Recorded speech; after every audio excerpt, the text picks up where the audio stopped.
Assalamualaikum warahmatullahi wabarakatuh. Sahabat pecinta channel Cerdas Media dimanapun kalian berada, semoga senantiasa selalu dalam keberkahan dan ridho Allah Subhanahu wa taala. Perdebatan masalah nasab kaum Balawi sampai saat ini memang sudah layak untuk diputuskan, bahwasanya memang sampai detik ini juga perdebatan masalah nasab kaum Balawi yang mengaku sebagai dzurriyyah Rasulullah Muhammad SAW sudah valid dan sudah pasti kaum Balawi bukanlah cucu dari baginda Rasulullah Muhammad SAW. Namun anehnya hingga sampai saat ini juga kaum Balawi masih ngotot dan ngeyel untuk tetap diakui sebagai cucu dari baginda Rasulullah Muhammad SAW. Akan tetapi dari kitab sezaman, hasil tes DNA tidak bisa menunjukkan bukti-bukti yang valid bahwasanya mereka adalah cucu dari baginda Rasulullah Muhammad SAW. Baiklah teman-teman, tidak panjang lebar, kita simak terlebih dahulu perdebatan antara Kiai Haji Imaduddin Al-Bantani dengan Gus Abbas Rumail. Selamat menyaksikan.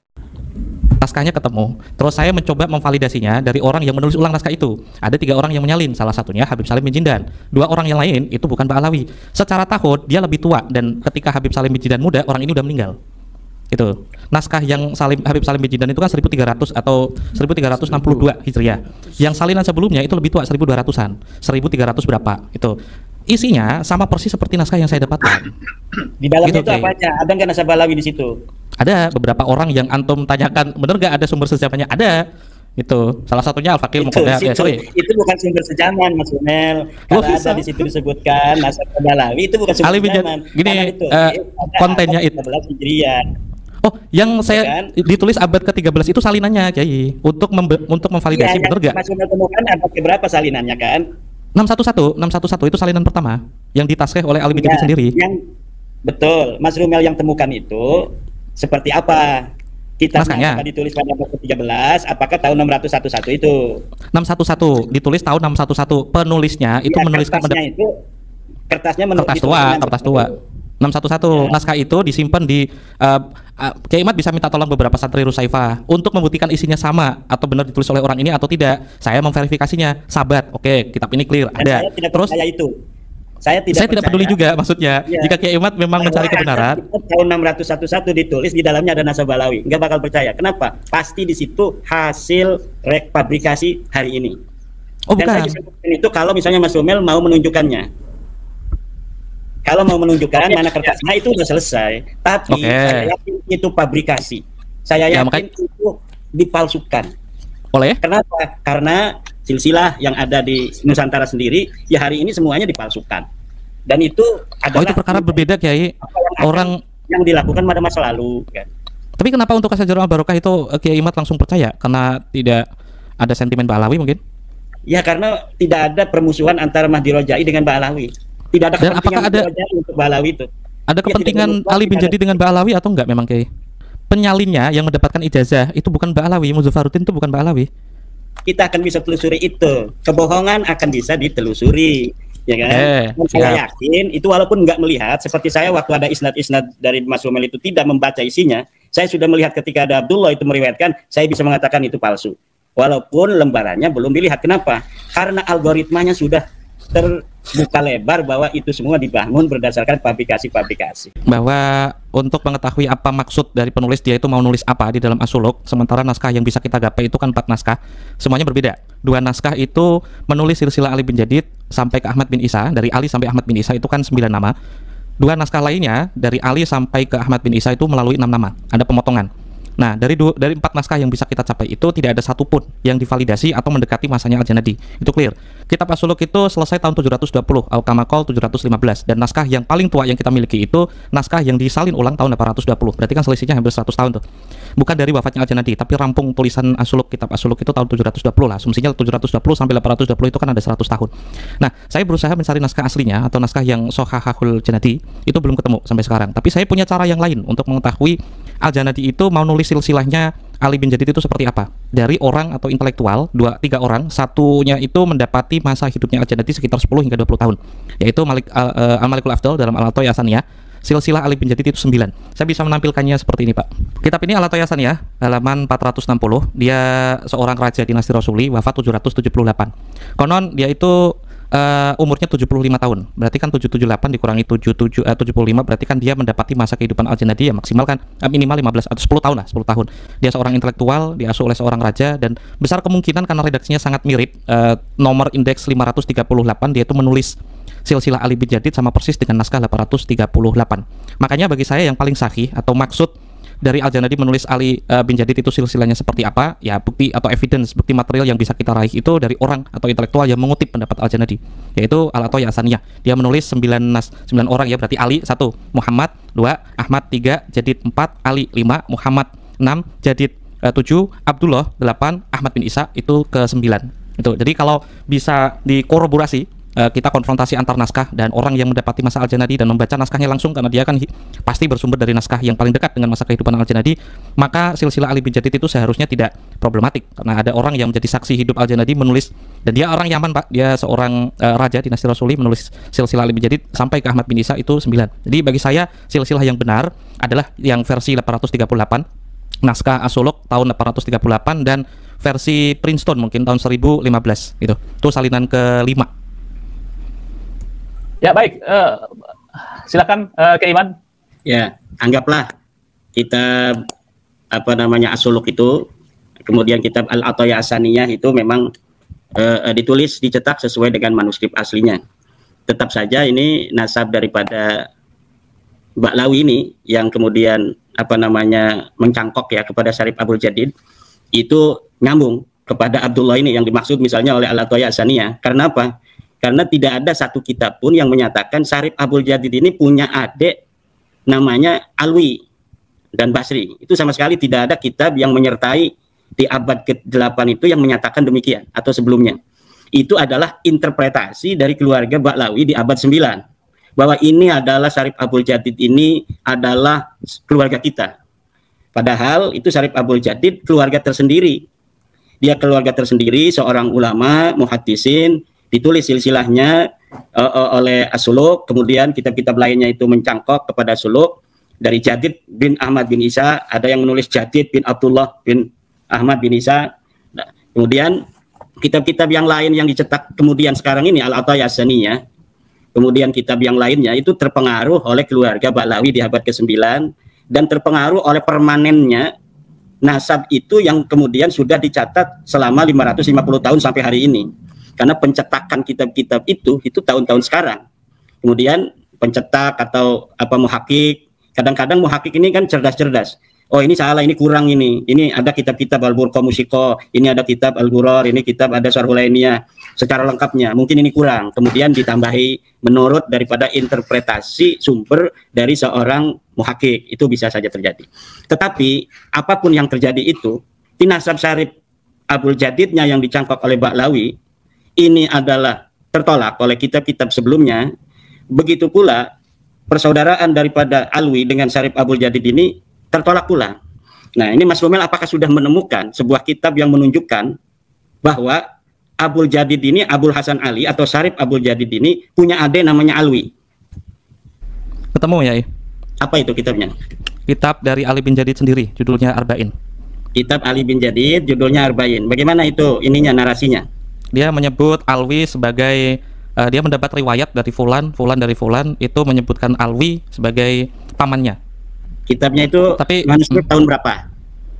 Manuskrip tahun dia ditulis ulang tahun 611 sebelum wafatnya Al-Janadi tahun 620.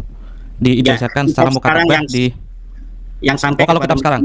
Kalau kitab sekarang oke, saya pengen ngepresentasiin satu lagi dari Ajarus Safaf, ini ditulis tahun 820. Jadi sebelum Ali As-Sakran itu bilang Ubaidillah, Abdurrahman Al-Khatib menuliskan ya, wakana ini baris pertama.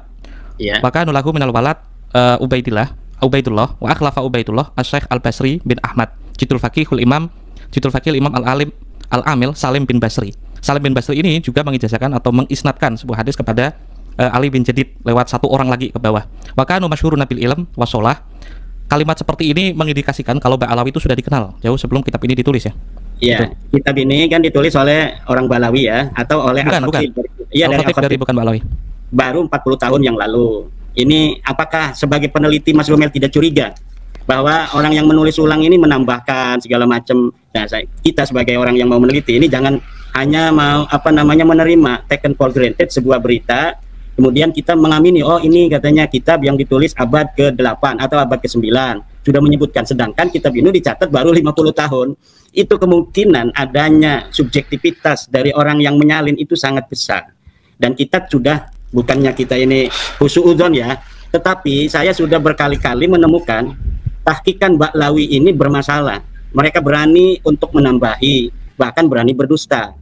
Ya, kita fair-fairan ya, Mas Romel. Siap. Seperti dalam kitab Ar-Raudul Jali itu, kalau kita mau meneliti kitab Ar-Raudul Jali itu kitab yang fihi masyakil. Ini banyak sekali kejanggalan-kejanggalan, kemuskilan-kemuskilan dinisbatkan kepada Syekh Murtado Az-Zabidi di abad ke-13, orang besar pengarang kitab Syarah Ihya Ulumuddin. Tapi para peneliti itu ragu kalau kitab itu adalah karangan Murtado Az-Zabidi, seorang muhakkik yang dalam beberapa halaman saja dia banyak sekali menemukan salah dalam mengutip. Dia mengutip Al-Ubaidili, salah. Ternyata Ubaidili tidak menyebutkan hijrahnya Ahmad bin Isa.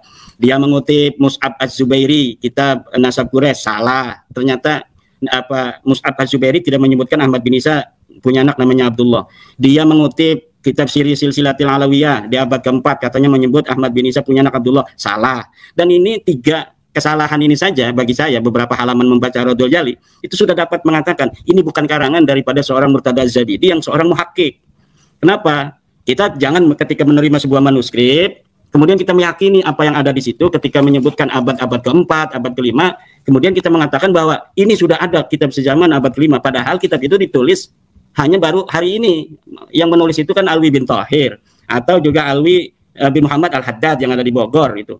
Lah itu skandal antara satu orang Mesir dengan Alwi bin Thahir dan Alwi bin Muhammad Al-Haddad menciptakan sebuah kitab namanya Ar-Raudul Jali. Dan ini seorang peneliti sejarawan seperti Mas Romel ini tidak mencurigai itu gitu. Kemudian menjadikan, tapi alhamdulillah hari ini semenjak tadi jam 7:30 sampai sekarang ini belum menyebut nama Ar-Raudul Jali ya. Padahal saya akan mengejar di situ kalau sampai menyebutkan, tapi udah itu ya mungkin udah wali ini Mas Romel ini ya, wali ya. Kemudian kitab Abnul Imam, Mas Romel juga alhamdulillah tidak menyebutkan itu, tetapi masih menyebutkan Al-Jarus Sabab beberapa kali dengan menampilkan manuskrip yang juga di situ ada masalah ya, manuskrip yang pengarangnya saja ini tidak dikenal orang gitu.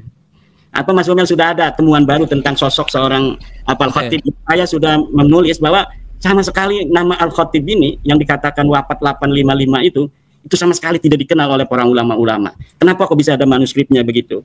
Kemudian ada kitab Al-Jarus Sabab itu yang ditulis oleh seorang yang namanya Mirip Abdurrahman, itu yang wafatnya 700-an.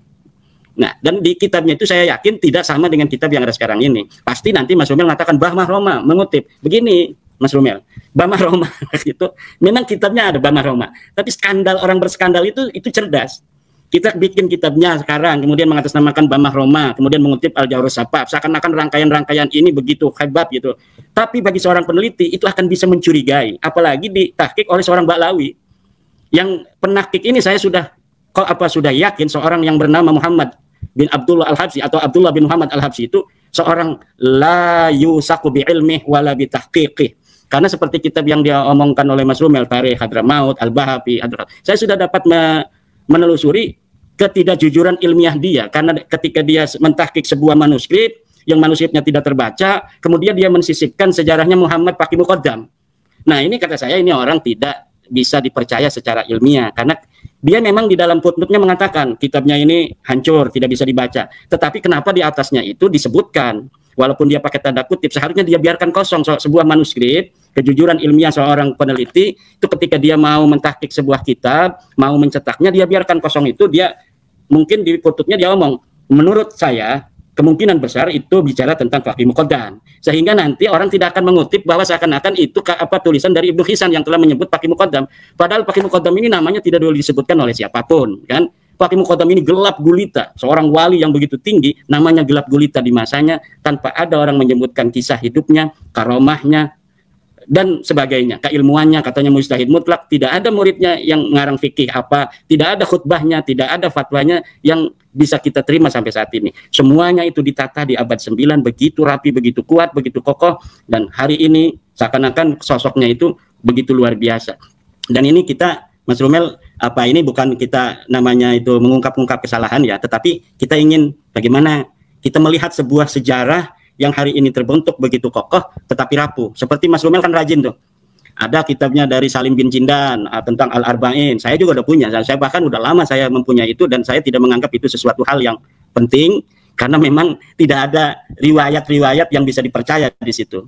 Nah, dia itu sudah dijadikan tesis oleh seorang yang dari Balawi juga, tetapi itu kemudian diungkapkan oleh Mas Romel sanad-sanad itu yang menyebut nama Abdullah meriwayatkan hadis dan sebagainya itu. Saya kira Mas Romel tidak akan menggunakan itu lagi, tapi Mas Romel masih menggunakan, ya bahkan itu sekarang disebut bahwa itu karangan Al-Jadid. Siapapun hari ini bisa menuliskan sebuah kitab dengan karangan siapapun, ya bisa itu Mas Romel. Misalnya saya nih nulis kitab Imam Ghazali misalnya, tapi karangannya saya, kemudian setelah 50 tahun lagi ini akan dianggap benar oleh orang bahwa itu karangan dari Imam Al-Ghazali. Saya masukkan aja di situ, siapa orang yang mengancam atau menjelekkan orang Banten maka dia tidak akan barokah anak turunannya seumur hidup. Itu orang pada takut semua nanti sama orang Banten tuh. Ketika kita menyebutkan kita nulis kita bohongan, kita kasih aja angka tahun 500 Hijriah, kita kasih namanya Imam Al-Ghazali.